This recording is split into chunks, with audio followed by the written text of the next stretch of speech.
Hello, welcome back to Football Junkies United. I'm Ty Barlow. We are jumping right into this one.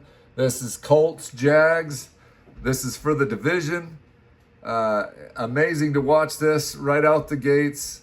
Jags get a pick, and it sets the tone for this game. So, as you see, Jones steps back to pass. Boom. He didn't see him right behind the line there, and the middle linebacker just snags. What a pick, man. Put that guy on offense, right? But, so Trevor Lawrence just slices right up the middle, and then Etienne runs that in for a touchdown. So they just set the tone right out the gates. I mean, came out, got the pick. Offense slices right into the end zone. So this is a 7-0 game before you even blink, right? So it was a tone-setting game for the Jaguars. I thought Jones had a good strike right there to Pierce, and another strike.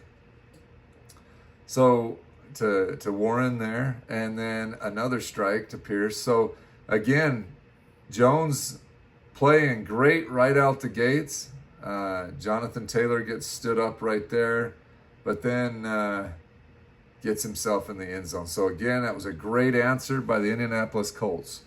Right back at you, So everything you want in the beginning of a rivalry like this. So it's 7-7. That gets us to third down. I thought Etienne had himself a pretty decent game this game.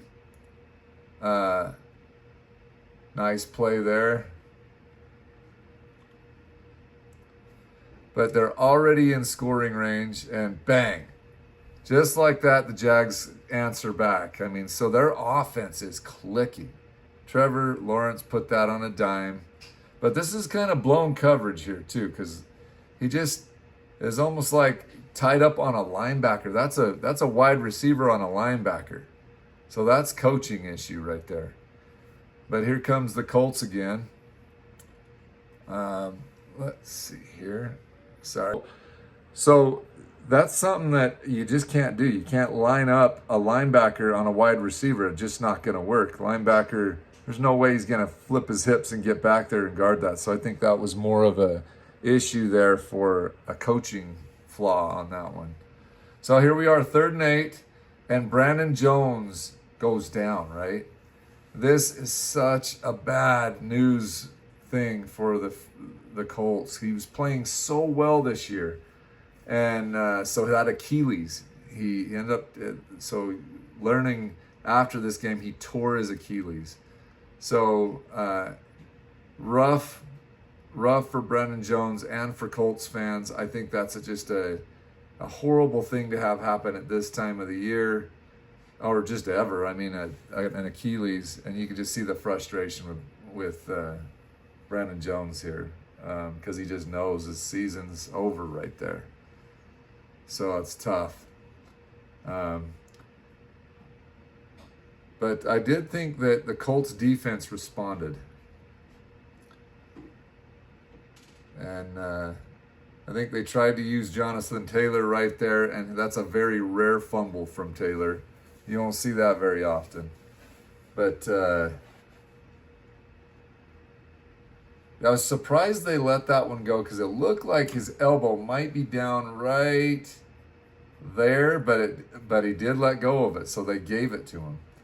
And then Etienne just, oh my gosh, this guy. He's so fast around that edge, but you got to love the way they block this up. Watch the way they block this up. So that wide receiver outside 73 gets out to the second level, and anytime you get those big offensive linemen to the second level to take out those linebackers, that's what happens. So 21-7, they take full advantage of things. This one to Pierce. So they get into a little rhythm here. So it's 3rd and 4, and they get the first down.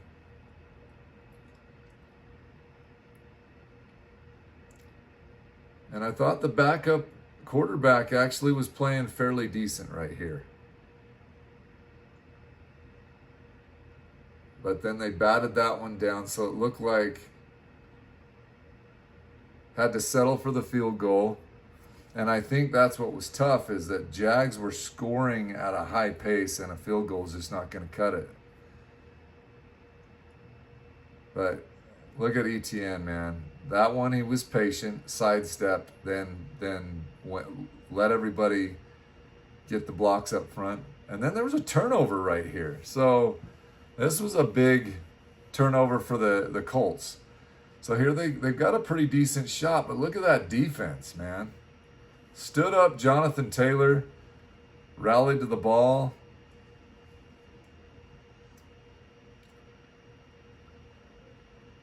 And I think where they went for it on fourth down, they gave him a short field, and Trevor Lawrence just kept inching right in there. So here we are, 3rd and goal, and Lawrence finds Tim Patrick. And I think Tim Patrick's playing like a beast right now. So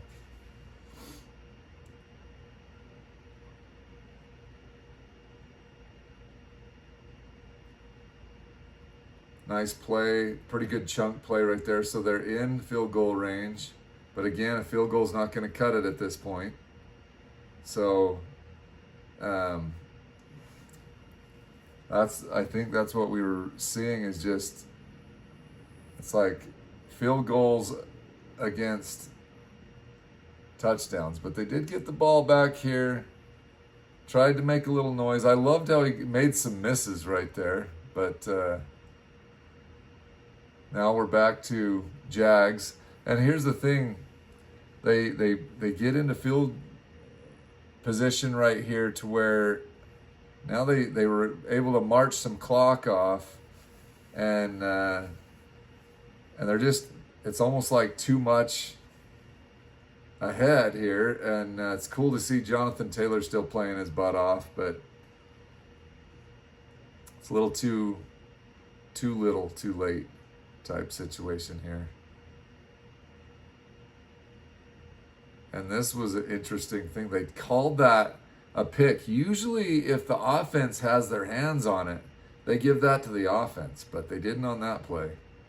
So again, you're on the Colts side of the field. Tim Patrick, another beautiful catch. They just couldn't guard Tim Patrick, man. He was just lights out this game. Played really well.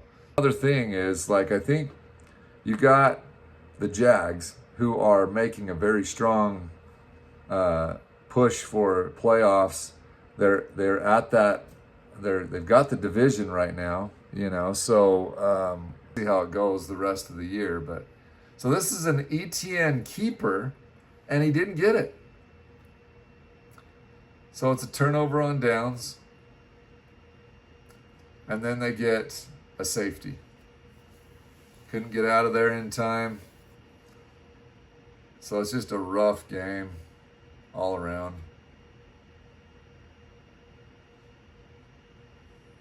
Another field goal. And so, yeah, it's, at this point, it's pretty much game over. The Colts don't really do much else after this, but they are in range to score right here. Not bad from the quarterback. So you'll see an onside kick coming up here. But yeah, it was a nice little scamper. So going for 2. Pop back, and they don't get their 2. So I think I might have just, in that situation, just went for 1. You know, you would have got your onside kick and whatnot. But anyway, it's too little too late. I feel really bad for Brandon Jones. I think that's the key to this game, is Brandon Jones was going toe for toe with Lawrence until he went out. I did think the young kid came in, played okay, but Brandon Jones has been playing elite all year long, and so I think that was really tough for you Indianapolis Colts fans. I'd like to hear from you guys. Tell me what you think. about playoff hopes and whatnot. I think I don't know if they'll stay in the playoffs or not. I think you got the Texans kind of chomping at the bit to take that spot, and I think, but they do have 8 wins, so they still could. I think they just need that young kid to play well. So anyway, as far as the Jags go, though, man, Trevor Lawrence played really, really well. I thought ETN had himself a game. I'd like to hear from you guys as well, Jags fans. You excited?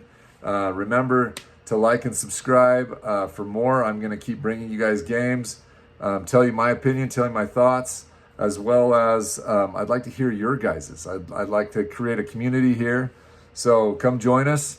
I will answer comments. I look for comments all the time, and so yeah, I just like to. I'm a junkie. I'm a football junkie. So you're gonna get comments back. I just again, I love football. I think it's fun to see teams like this where you got the Jaguars that are just playing really elite football right now. So it's going to be really fun to see how this plays out at the end of the year. All right, remember to like and subscribe. I'll see you on our next one.